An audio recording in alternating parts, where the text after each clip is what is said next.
ঘুম পাড়ানি গুলি ছুড়ে সিংহটাকে আজকে ঘুম পাড়াতেই হবে।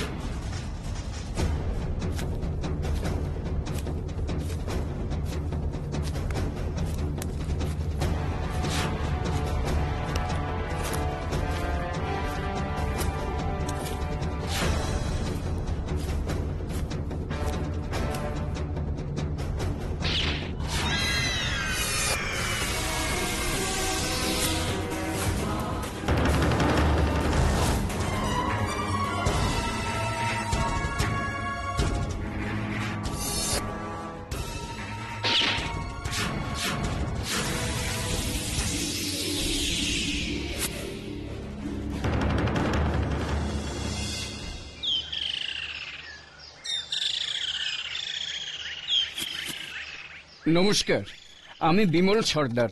নমস্কার নমস্কার, বলুন আপনার কি সমস্যা? সে এক অদ্ভুত সমস্যা বাটুল বাবু। কিরকম শুনি?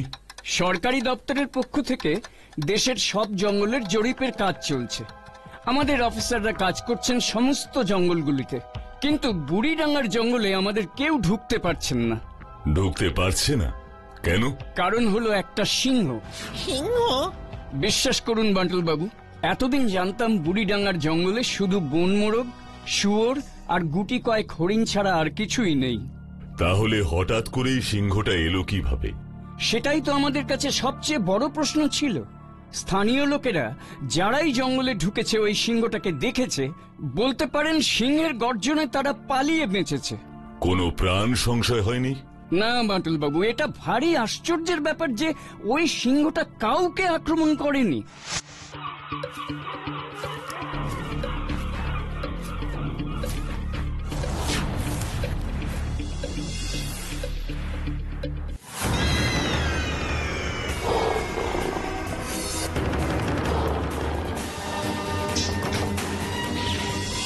আশ্চর্য ব্যাপার, একটা জলজ্যান্ত সিংহ জঙ্গলের মধ্যে ঘুরছে, গর্জন করছে, কিন্তু কাউকে আক্রমণ করছে না। হ্যাঁ, এর সাথে আরো একটা বিস্ময়কর ব্যাপার আছে। বিস্ময়কর? কি ব্যাপার বলুন তো? গভীর রাতে বুড়িডাঙ্গার জঙ্গলের যে উঁচু টিলাটা আছে তার মাথায় অনেকেই সিংহটাকে দেখেছে। সিংহটা মুখে করে কিছু একটা নিয়ে ওই টিলার গোল মুখে ফেলে, তারপরে আবার নেমে যায়, আবার সারাদিন জঙ্গলে ঘুরে বেড়ায়। কি ফেলে বলতে পারবো না। নিয়ম করে প্রতি রাতেই কি ওখানে সিংহটাকে দেখা যায়? না না, প্রতি রাতে না, মাঝে মাঝেই। বুঝলাম। তা আপনারা আমার কাছ থেকে কি ধরনের সাহায্য চান? দেখুন, আমরা যে সরকারি কাজটা করছি সেটা যে গুরুত্বপূর্ণ এটা আপনি নিশ্চয়ই বুঝতে পারছেন, কিন্তু এরকম সিংহের ভয়ে যদি কাজটার বিঘ্ন ঘটে তবে কি করে চলবে বলুন? তাই আপনি যদি সিংহটাকে কোনোভাবে ধরতে পারেন তাহলে। সিংহ ধরা? সরকারি দপ্তর থেকে আপনারা একটা সিংহ ধরতে পারছেন না? আপনাদের কাছে তো ঘুম পাড়ানি ওষুধও আছে। সে চেষ্টা কি আমরা করিনি ভেবেছেন?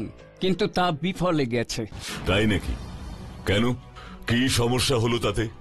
সরকার বন বিভাগের থেকে কিছু প্রশিক্ষিত শিকারী নিয়োগ করেছিল যাতে ঘুম পাড়ানি গুলি ছুঁড়ে ওই সিংহকে বশে আনা যায়। কিন্তু আশ্চর্য কি হলো জানেন?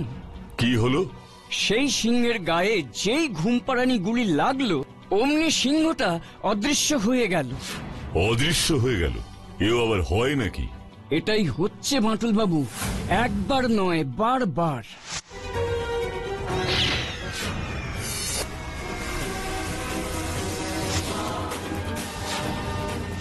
এবার আপনিই বলুন, আর কিভাবে সিংহটাকে আমরা ধরতে পারি? তাই অগত্যা আপনার শরণাপন্ন হয়েছি। কিন্তু আমি কি ওই সিংহটা ধরতে পারবো যেখানে আপনারাই বলছেন সে অলৌকিকভাবে অদৃশ্য হয়ে যাচ্ছে? আপনি না করবেন না বাঁটুল বাবু। ঠিক আছে, দেখি। আমি কিন্তু সত্যি বুড়িডাঙ্গার ওই সিংহটার ব্যাপারে চিন্তিত। বিমল বাবু বাজে কথা বলছেন না। তার মানে তুমিও বিশ্বাস করছো সিংহটা নিজের খেয়ালে জঙ্গলে ঘুরে বেড়াচ্ছে আর সময় মতো অদৃশ্য হয়ে যাচ্ছে? এটা কি করে সম্ভব বাটুলদা? সেটাই তো আমাকে ভাবাচ্ছে রে। আমি নিজের চোখে একবার দেখতে চাই। তুমি আমাদেরও সঙ্গে নিয়ে যাবে বাটুলদা? না, আমি এবার একাই যাব।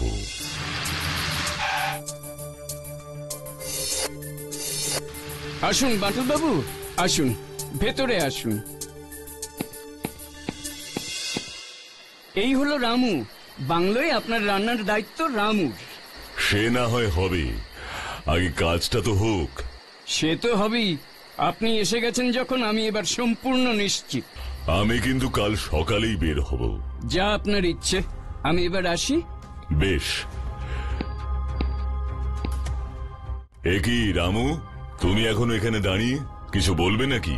বাবু, একটা কথা বলবো? হ্যাঁ হ্যাঁ, বলো বলো। ছোট মুখে বড় বাত হয়ে যাবে। ফের বি বলছি বাবু, আপনার কি ওখানে যাবার খুব দরকার আছে? কোথায়? জঙ্গলের কথা বলছো? আরে বাবা, আমি তো ওই কাজের জন্যই এসেছি। তা বলে অমন খতরনাক জায়গায় আপনার এভাবে একা একা যাবার কি দরকার আছে? খতরনাক কেন বলছো? ওই সিংহ তো কোনো মানুষকে আক্রমণ করেনি। করতে কতক্ষণ? আর তাছাড়া? তাছাড়া কি রামু? এসব ভূত প্রেতের ব্যাপার। ভূত প্রেত? হ্যাঁ বাবু, আমার বস্তির পাশে সবাই এটাই বলা বলি করছিল, যে সিংহ গায়েব হয়ে যায় সে তো যে সিংহ না, সে নিশ্চয়ই অশরীরী। তা বাবু আপনাকে বলছিলাম। ও, তার মানে এখন এটাই রটে গেছে এখানে। রচেনি বাবু, এটাই সত্যি। বুঝলাম। এখন কড়া করে আমার জন্য একটা চা নিয়ে এসো তো। আজ তাড়াতাড়ি খেয়ে আমি বেরোবো। আচ্ছা আচ্ছা বাবু, আচ্ছা। এত বড় বড় গাছের এই জঙ্গল, কোথায় এখন খুঁজে পাই সেই সিংহকে? চারদিক তো একেবারে শুনশান, কোথাও জনমনুষ্য নেই। আসলে মনে হয় সবাই এত ভয় পেয়ে আছে, কেউ আর এদিকটায় আসে না। কিন্তু আমিও তো সেই কখন থেকে হেঁটে চলেছি, কিছুই তো দেখতে পাচ্ছি না। সেই সকালেই জঙ্গলে এসেছি, এখন তো দুপুর পেরিয়ে বিকেল হয়ে গেল, কিছুই তো দেখতে পেলাম না। আরে, মনে হচ্ছে সামনে একটা জলাভূমি আছে। হ্যাঁ, দেখি তো এগিয়ে একটু। বাবা, পাখিগুলো কি আমাকে দেখে ভয় পেয়ে গেল নাকি?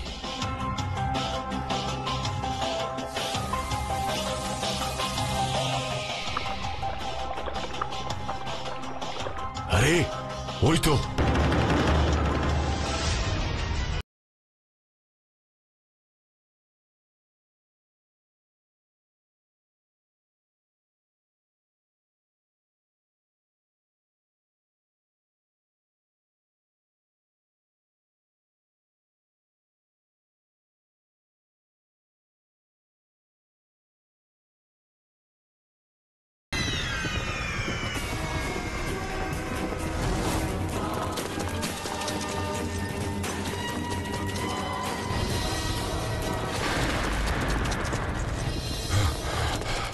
সিংহটাকে কিছুতেই চোখের আড়াল করা যাবে না। একবার যদি সিংহটা বুঝে যায় আমি ওকে ফলো করছি, অমনি ঘুরে আমাকেই আক্রমণ করবে।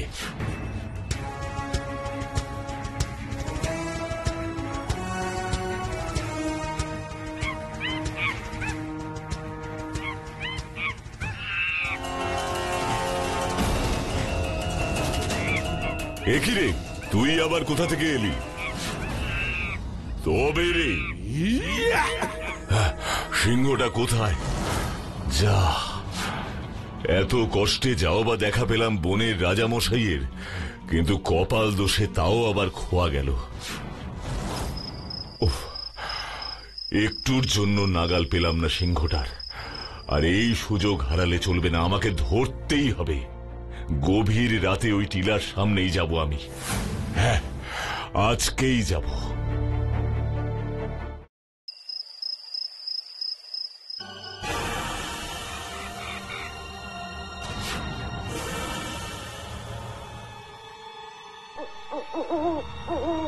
যাই হয়ে যাক, আজ আমি আর এখান থেকে নড়ছি না। এক দৃষ্টে চেয়ে থাকবো ওই পাহাড়ি টিলার দিকে। দেখতে হবে, আমাকে দেখতেই হবে ওই সিংহকে।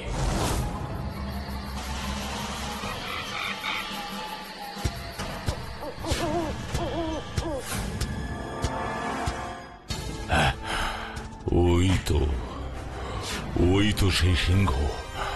আমাকে এবার দেখতেই হবে।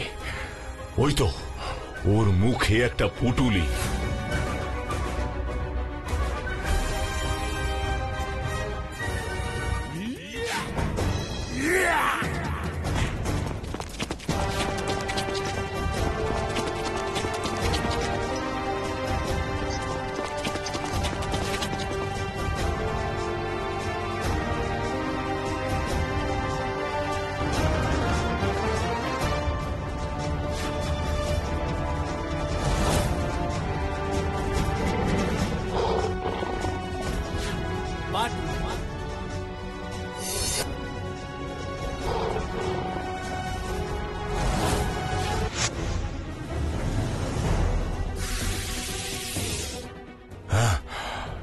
এই গর্তের মধ্যেই তো লাফ দিল ওই সিংহটা। আমাকে ওখানেই যেতে হবে। দেখতেই হবে কি আছে নিচে ওই গর্তের মধ্যে।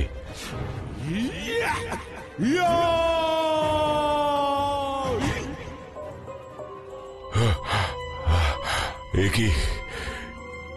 এ আমি কোথায় এলাম? এটা তো একটা পুরনো মন্দির, কিন্তু ওই সিংহটা কোথায়?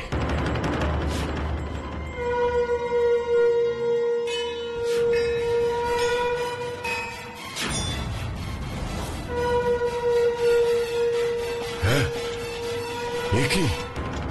এ যে একেবারে অলৌকিক ব্যাপার।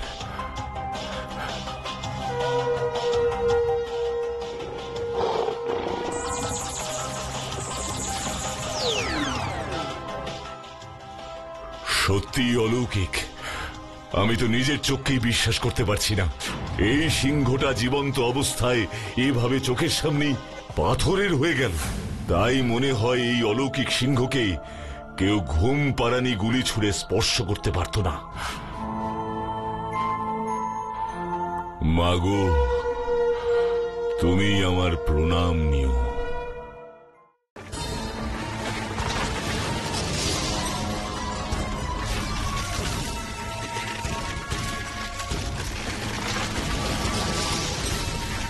একি কি হচ্ছে? একি ভূমিকম্প?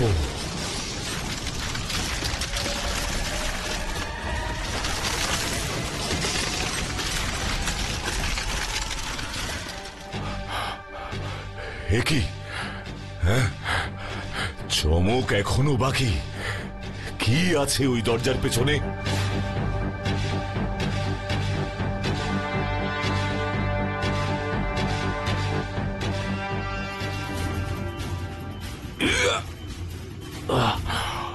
বহুদিনের পুরনো দরজা, তাই মনে হয় খুলতে পারছি না। আমাকে একটু অন্যভাবে খুলতে হবে।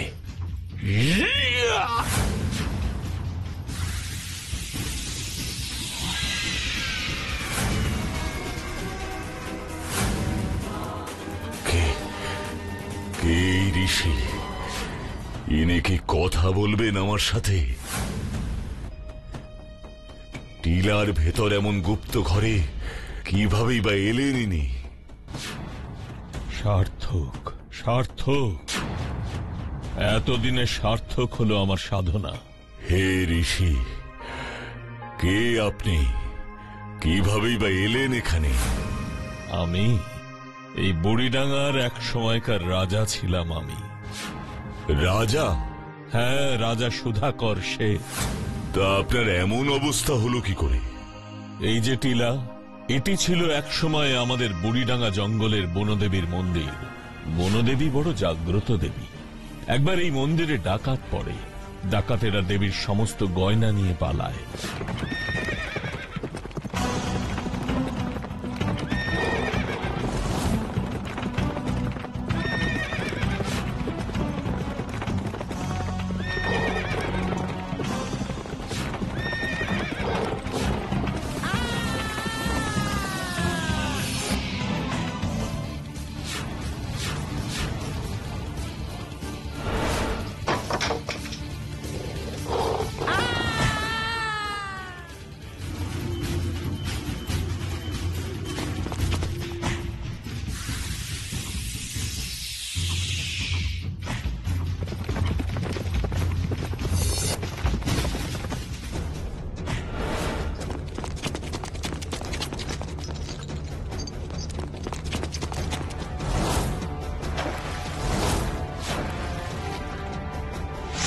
কিন্তু অলৌকিকভাবে বুড়িডাঙ্গার জঙ্গলে এক সিংহের আক্রমণে ওই ডাকাত দল ধ্বংস হয়। দেবীর গহনা চারিদিকে ছড়িয়ে পড়ে। তারপর থেকে ওই সিংহ প্রতিদিন জঙ্গলে বনদেবীর সেই অলংকার খুঁজে বেড়ায়। Strange, very strange. এরপর হয়তো বনদেবীর অভিশাপেই আমাদের রাজত্ব চলে যায়। সরকার আমাদের এই বুড়িডাঙ্গা নিজেদের দখলে নিয়ে নেয়, আর মন্দিরটাও ধীরে ধীরে একটা টিলায় পরিণত হয়। আর আমি প্রতিজ্ঞা করি, যতদিন না বনদেবীকে তার মর্যাদা ফিরিয়ে দিতে পারবো, ততদিন আমি তপস্যা করে যাব। জানি না কত বছর আমি এভাবে বসে আছি। আপনার এই সাধনা সার্থক হয়েছে এতদিনে, আপনি সেটা মনে করছেন কেন? কারণ আজকেই বনদেবীর ওই সিংহ দেবীর শেষ অলংকারের পুঁটুলিটি উদ্ধার করে নিয়ে এসেছে। ওই দেখুন, দেবীর সমস্ত গহনা। আর আজকেই এই টিলা গহ্বরে প্রবেশ করেছেন আপনি। এ থেকে কি বোঝা গেল? এত বছরে এমন কোন মানুষই সাহস করে এখানে প্রবেশ করতে পারেনি। বনদেবী হয়তো আপনাকে এখানে নিয়ে এসেছেন। তা আমার থেকে আপনি কি সাহায্য প্রত্যাশা করেন? আপনি এই টিলার নিচে চাপা পড়া দেবীর এই মন্দিরটিকে উদ্ধার করুন। কিন্তু আপনি যে সত্যি কথাই বলছেন, এর প্রমাণ কি? এখানকার স্থানীয় মানুষ, আমার প্রজারা, নিশ্চয়ই তাদের রাজা সুধাকর শেঠকে ভুলে যায়নি এখনো। চলুন আমার সাথে, আপনাকে বাইরে বের হতে হবে। চলুন, আমি পরীক্ষা দিতে প্রস্তুত। কি আশ্চর্য! একটা জলজ্যান্ত মানুষ এই টিলার ভেতরে আটকে আছে, আমরা তাকে উদ্ধার করব না? নিশ্চয়ই উদ্ধার করবেন, কিন্তু ডিনামাইট দিয়ে এই টিলা আপনাদের কিছুতেই ভাঙতে দেবো না আমরা। এই টিলার মধ্যেই আমাদের বনদেবী আছেন। তাছাড়া আপনারা তো নিশ্চিত নন যে ওই লোকটি টিলার ভেতরেই ঢুকেছেন। আমাদের লোকজন পুরো জঙ্গল তন্ন তন্ন করে খুঁজেছে, কোথাও বাটুল বাবু নেই। আমাদের একটা শেষ চেষ্টা করে দেখতেই হবে। উনি খুব বিখ্যাত একজন মানুষ।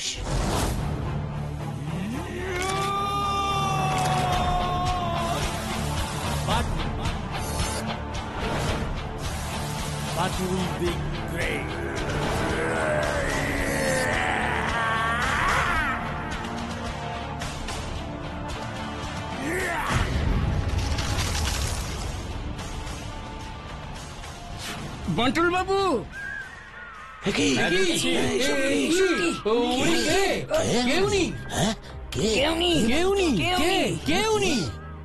শান্ত হন আপনারা, শান্ত হন, শান্ত হন প্রজাসদ। এই সাধুকে আপনারা চিনতে পারছেন? রাজা বাবু,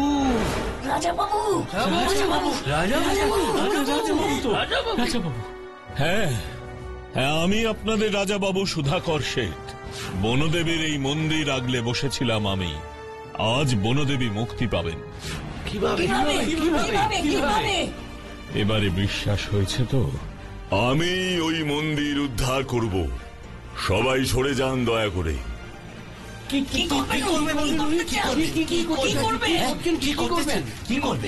বাটুল বাবু, আপনি কি করতে চাইছেন? সরে যান দয়া করে।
Batul, you are really great.